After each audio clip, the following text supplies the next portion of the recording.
us now. Martin, thanks much for joining us. That really is the question. Is there something game-changing happening out of China after those red-hot GDP numbers? Are you expecting that Chinese tightening is round the corner? And if that happens, what happens to growth both of markets and economies in the emerging markets?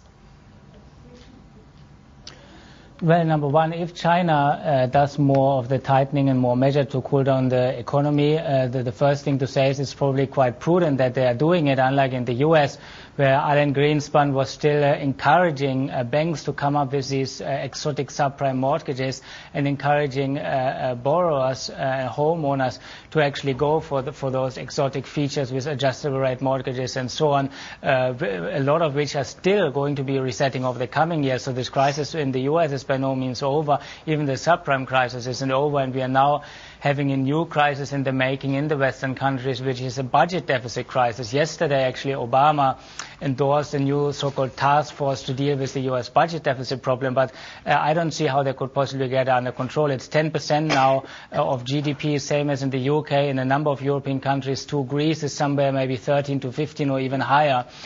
So we think there's still a big crisis out there in the West, and by contrast, China seems to be managing their economy very, very well. Right. Everything they have been doing to manage the fundamental competitiveness of industry infrastructure is doing well. So we are much more bullish on the eastern countries than the West. Right.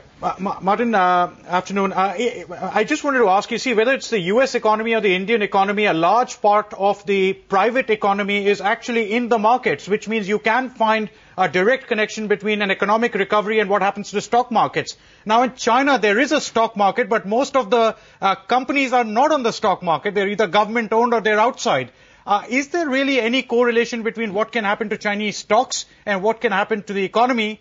Because about 3-4 years ago, for 9 years, the Chinese economy grew and the market fell 50%. Is there any real correlation, or it's more of a speculative market anyway? It's a very, very, very good point, and not just in China that you're raising there. Actually, even in the U.S., the question is, if the economy is bad or the economy is good, what does it actually mean for the stock market? And I start with the United States. I don't actually say necessarily that we see another stock crash like we had in 2008.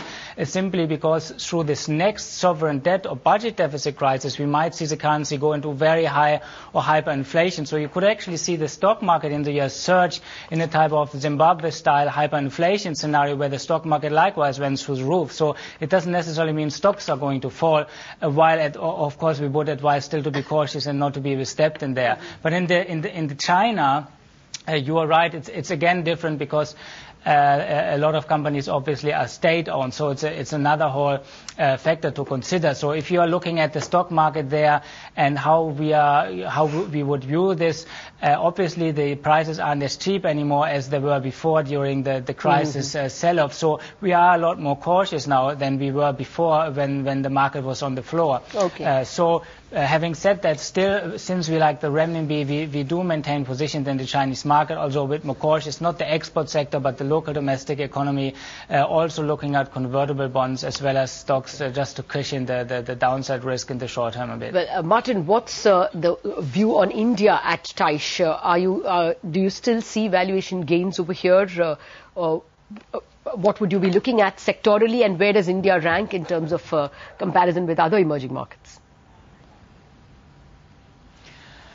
Well, number one, to say again, we don't like the export sector because we think both the US and Europe, because most of the exports that are there would still be going to those countries. So we don't like the economies there and think the crisis isn't over there. So just looking at the domestic place and a lot of the Indian economy, and that's a good factor, is linked to the domestic economy.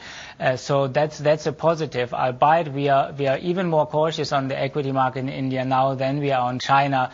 One reason being also the budget deficit is a big challenge of the Indian government, and there's still infrastructure in the future going to be paid for. Right. So that's a big difference between India and China. So we are more cautious, more looking at convertible bonds here for India than direct equities now. Martin Hennecke from Tyche Group, thank you very much for joining us today.